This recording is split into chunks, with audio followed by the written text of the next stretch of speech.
உனக்காக காத்திருக்கிறேன் பகுதி 2. அங்கிளும் ஆன்ட்டியும் ரிட்டர்ன் வந்ததும் நம்ம என்கேஜ்மெண்ட் பற்றி பேசலான்னு சொல்லியிருக்காங்க என்று மெதுவாக கூறினான். பின் தொடர்ந்தான். அப்புறம் என் அப்பா ஒன் ஆஃப் த ஷேர் ஹோல்டருங்கிறதையும் மறந்துடாத. உனக்கு என்னால நிறைய லாபம் இருக்காதவன். நம்ம ஃபேமிலி ஒன்று சேர்ந்தா இன்னும் பவர்ஃபுல்லா ஆயிரும். யோசி. ஆதவனின் முகத்தில் ஒரு நமட்டு சிரிப்பு. எனக்கு என்ன பண்ணணும்னு எனக்கு தெரியும். இந்த மேரேஜால யாருக்கு லாபம்னு தெரியும். உன் அப்பாவோட திட்டம் என்னன்னு எனக்கு தெரியும். இனி இன்னொரு தடவை இத மனசுல வச்சுக்கிட்டு இங்க வந்த என்று அவனின் உருமும் குரலை கேட்டதும் ஒரு அடி பின் சென்றாள் சாரு. அவளின் குரல்களை நடங்க வைத்து கொண்டு, பட் நான் உன்னை ரொம்ப லவ் பண்றேன் ஆதவன். உனக்கு ஏன் என் இதயம் புரியல என்று கூறியவளின் கண்களை உற்று பார்த்தான். அதில் காதல் இல்லை. அவள் விரும்பியதை அடைய வேண்டும் என்ற உறுதி மட்டுமே தெரிந்தது. ஆதவனின் பொறுமை கொஞ்சம் கொஞ்சமாக இழந்து கொண்டிருந்தான். தனது கையசைவில் அவள் பேச்சை நிறுத்திவிட்டு தனது பிஏவை அழைத்து, மிஸ் சாரு இந்த கம்பெனிக்கு வந்தா உள்ள விடாதீங்க. என்னை கேட்காம யாரையும் சிஓ ஃப்ளோருக்கும் அனுமதிக்காதீங்க என கர்ஜித்தான். தனது அறையை நோக்கி சென்றவன் பின்னிருந்து சாரும் கெஞ்சுவதை அவன் காதுகள் கேட்கவில்லை. அங்கிருந்த அனைவரும் ஒருவித அசௌகரிய அமைதியை உணர்ந்தனர். அழுகையை அடக்கி கொண்டு சாரு பெரும் அவமானத்துடன் லிப்டினுள் சென்றாள். அவளின் மொபைல் சினுங்கியது. அப்பா என்றதை பார்த்ததும் மேலும் பயம் தொற்றிக் கொண்டது. அழைப்பை அட்டன் செய்தால் சாரு. என்ன, போன வேலை சக்சஸ் தானே என கரகரத்த குரல் கேட்டது. சில நொடி அமைதிக்கு பின், அப்பா, என்னால ஆதவனை நெருங்க முடியும்னு தோணல. அவன் ரொம்ப உறுதியா இருக்கான். வெறுப்ப காட்டுறான். நான் என்ன பண்ணாலும் அவன் மனதை தொட முடியல. இப்ப கூட அவன் என்ன தள்ளியே விட்டுட்டான். ரொம்ப அவமானப்படுத்திட்டான் என வேதனையுடன் கூறினான். தன் மகளின் வேதனையை புரிந்து கொள்ளும் நோக்கம் கூட இல்லாமல், நீ எல்லாம் ஒரு மாடல்னு சொல்லாத.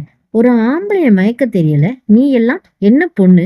எனக்கு நீ என்ன பண்ணுவியோ தெரியாது. அந்த ஏகே கார்பரேஷன் மருமகளா ஆகணும். அந்த கம்பெனி ஏன் கட்டுப்பாட்டுக்குள்ள வரணும் என கூறிவிட்டு காலை கட் பண்ணினாள். சாரு தனது காரில் அமர்ந்து கொண்டு தன் கண்களை எரிச்சலுடன் மூடினாள். மாதவனின் தாய் தந்தையை ஏமாற்றுவது ஒன்றும் கடினமானது இல்லை. அவர்கள் சிறு வயதில் இருந்தே அவளை பார்த்து கொண்டிருக்கிறார்கள். அவர்களின் மனதில் சாரு ஒரு சக்சஸ்ஃபுல் உமன் என்ற மதிப்பையும் அவர்களின் அந்தஸ்துக்கு சமம் என்பதாலும் அவர்களிடம் ஆதவனின் மேல் உள்ள காதலை சொன்னபோது அவர்களின் சந்தோஷத்திற்கு அளவே இல்லை. நாங்கள் திரும்பி வந்ததும் இதை பற்றி பேசலாம், என்கேஜ்மெண்ட் வைத்துக்கொள்ளும் நாள் பார்க்கலாம் என்று வாக்கு கொடுத்தனர். அவளுக்கு தெரியும் ஆதவன் யார் சொன்னாலும் சம்மதிக்க வைக்க முடியாது என்று. ஆதலால் இந்த காதல் நாடகம். அவனை திருமணம் செய்தால் அவளின் அந்தஸ்து இன்னும் உயரும்.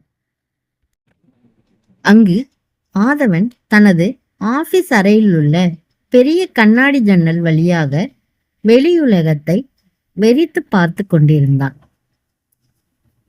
விக்ரம் இந்த பெயரை அவனை எரிச்சலுக்கு உள்ளாக்கியது. Vikram one of the shareholder. Aadhavan இந்த கம்பெனியின் சிஇஓ பொறுப்பு ஏற்ற அந்த முதல் நாளிலிருந்தே விக்ரமின் ஒவ்வொரு அசைவையும் மிக கவனமாக கண்காணித்து கொண்டுதான் இருக்கிறான். வெளிப்படையில் தந்தையின் விசுவாசமான நண்பன் போல் நடித்தாலும் விக்ரமின் பார்வையில் செயல்பாடுகளிலும் ஏதோ ஒரு பேராசையும் துரோகமும் ஒளிந்திருப்பதை ஆதவன் தெளிவாக உணர்ந்திருந்தான். கம்பெனியின் இரகசிய முடிவுகளிலோ அல்லது நிதி சார்ந்த நிர்வாகத்திலோ விக்ரம் மூக்கை நுழைக்க முயன்ற போதெல்லாம் ஆதவன் அவனை ஒரு எல்லைக்கு மேல் வரவிடாமல் ராஜதந்திரத்தோடு தடுத்து நிறுத்தினான். ஆனால் விக்ரம் அவ்வளவு சீக்கிரம் பின்வாங்குவோனா அல்ல. தொழில் முறையில் ஆதவனை வீழ்த்த முடியாது என்பதை உணர்ந்தவன் இப்போது குடும்ப ரீதியாக ஒரு நரித்தனமான திட்டத்தை தீட்டியிருக்கின்றான். அதுதான் சாரு.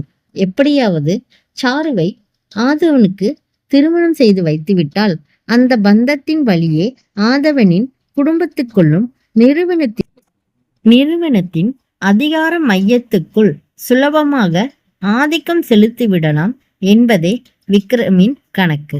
சாரு ஒரு பகடக்காயாக பயன்படுத்தி ஆதவனின் கைகளை கட்டி போட்டு கம்பெனியின் முழு அதிகாரத்தையும் தன் கைக்குள் கொண்டு வர விக்ரம் காய்களை நவர்த்த தொடங்கியிருக்கின்றான். தனது பெற்றோர் வழக்கம்போல் இதிலும் ஆதவனின் விருப்பத்தை அறிந்து கொள்ள தவறிவிட்டனர். தனது தாய் 2 தினங்களுக்கு முன் தன்னை தொடர்பு கொள்ள முயற்சித்ததற்கான காரணம் இப்போது புரிந்தது. ஆதவனை நிகழ்காலத்திற்கு கொண்டு வந்தது அவனின் போன் அழைப்பு. அது அவனின் PA. சார், மீட்டிங் டைம் ஆச்சு, வரீங்களா என்றான். என்று கூறிவிட்டு மீட்டிங் ரூமை நோக்கி நடந்து சென்றான் ஆதவன். அவன் வேலைகளை முடித்துவிட்டு இரவு 11:45 தனது வீட்டிற்குள் சென்றான். அங்கே வெறும் அமைதியே இருந்தது. தனது அறைக்கு சென்று குடித்துவிட்டு இரவு உணவை சாப்பிட்டான். இதுதான் அவன் இன்று எடுத்துக்கொண்ட முதல் உணவு. அதை முடித்துவிட்டு தனது பால்கனில் அமர்ந்தான். அப்போது அவனின் போன் அழைப்பு வந்தது. அது மதியரசன். சொல்லு மதி என்றான் ஆதவன். என்ன மச்சி, என்ன பண்ற என உற்சாகமான குரல் கேட்டது. சிறு புன்னகை தோன்றியது ஆதவனின் முகத்தில். ஒன்றுமில்லை என்றான். என்னடா ஏதோ மாதிரி குரல் இருக்கு, என்ன பிரச்சனை, என்ன ஆச்சு என்று கேள்விகளை தொடுத்தான். ஆதவன் இன்று சாருடன் ஏற்பட்ட விஷயங்கள் அனைத்தையும் கூறினான். என்னடா, எல்லாருக்கும் உன்னை பார்த்தா எப்படி தெரியுது? நீ என்ன ப்ராஃபிட் கொடுக்குற மிஷினா என்று புரிந்து தள்ளினான். ஆதவன் அமைதியாக இருந்தான். அவனின் சூழ்நிலையை புரிந்து கொண்ட மதி, சரி மச்சி, நாளைக்கு சண்டே நம்ம வழக்கமா மீட் பண்ற கிளப்புக்கு வந்துடு என்று பதிலை எதிர்பார்க்காமல் காலை கட் செய்தான். கால் கட்டானவுடன் ஆதவன் மதி கூறிய வார்த்தைகளில் தன்னிலையே மறந்து போனான். 10 வயது ஆதவன் தனது தாயின் கால்களை பிடித்து கொண்டு, அம்மா, நான் போர்டிங் ஸ்கூல்லாம் போகல, நான் உங்க கூடயே இருக்கேம்மா,